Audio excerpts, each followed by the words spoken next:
Um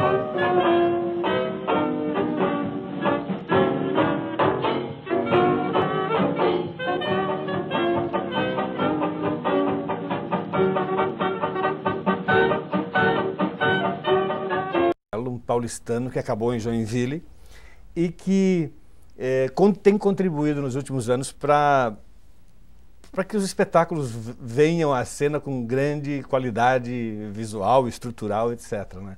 Marcelo, a pergunta é a seguinte: como é que tu começaste essa aproximação com o teatro na tua vida, já que eu sei que tu és engenheiro? Certo, certo. Ninguém é perfeito, né? Mas a paixão pelo teatro, né? É uma coisa que vem de muito tempo, isso desde os meus 15, 16 anos em São Paulo. Nós tínhamos aquelas histórias dos grupos experimentais de colégio e faculdade, né?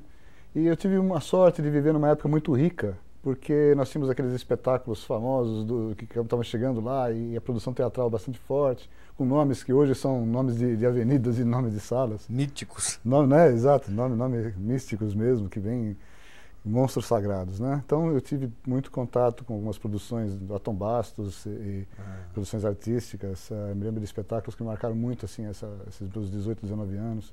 Chegasse a acompanhar na produção mesmo? Não, espectador, mais em bastidor. Assim, Ah. Não chegar assim a acompanhar passo a passo o bastidor, mas, por exemplo, o Botequim e o Grito Parado no Ar, que o Guarnieri montou nos anos 70, acho que foi 73, se não me engano, 74, talvez.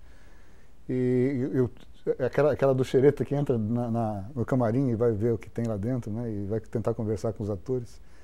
E com isso eu comecei a ter um pouco mais de aproximação. Mas ali com o tempo vem aquela história, né? Você quer já se estabelecer na vida e tudo mais. E eu acabei optando pela faculdade de engenharia, né? A gente dá sempre uns passos na vida. E eu então acabei me afastando bastante do teatro, e sem perder o gosto. Fiquei mais como espectador só e entrei, fiz carreira, 25 anos na indústria automotiva. E durante o período que tu trabalhaste na indústria, a tua função era especificamente... Isso, eu sou engenheiro automotivo, engenheiro mecânico. Eu trabalhei bem no começo com o pré-desenvolvimento de veículos, que eram cálculos técnicos, né? Eu sempre fui um calculador. E a minha função era simular em computador o que o projetista simulava com lápis de papel ou então mesmo bancos de prova. Isso me rendeu alguns estágios fora do país, morei um tempo fora do país, e sempre tendo mais uma visão prática e técnica das coisas, e principalmente de como preparar dispositivos de testes, dispositivos do uso do produto em si. Então você acaba tendo um pouco mais de visão de o que está por trás das coisas, né?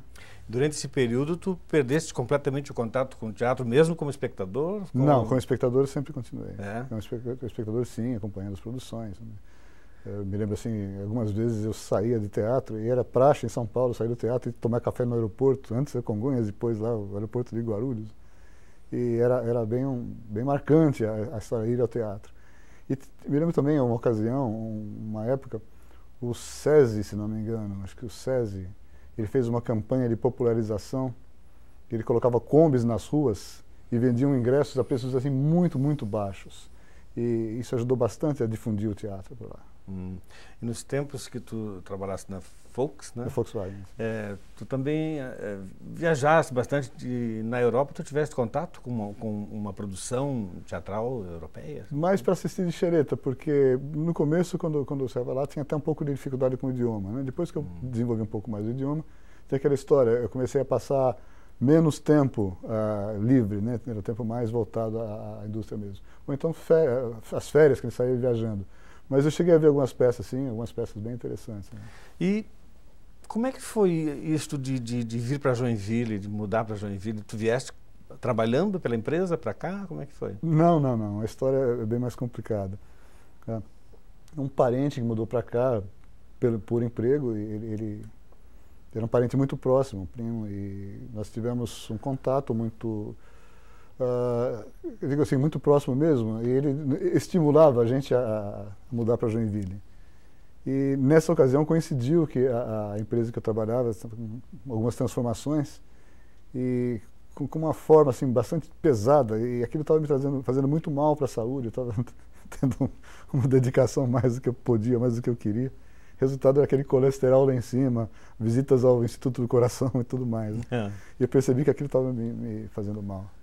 E quando eu olhei a cidade aqui, vi uma cidade que tinha um potencial enorme para um trabalho desses, e eu vim com a minha então esposa, ela era uma artista plástica, e ela começou a se aproximar dos artistas plásticos e, por tabela, me aproximei dos teatreiros. Né? Então conheci o Silvestre Ferreira e a gente começou a conversar bastante. Então, estamos falando de Helga Tittlik. Isso, Helga Tittlik. E vocês vieram para cá, então, em que época? Em 2003. Nós compramos a casa em dezembro de 2002, mudamos em fevereiro de 2003. O meu último dia na empresa foi em janeiro de 2003, em fevereiro já estava de mala e cuia aqui. Esta outra parte da história do Marcelo, aqui em Joinville, vamos conhecer depois.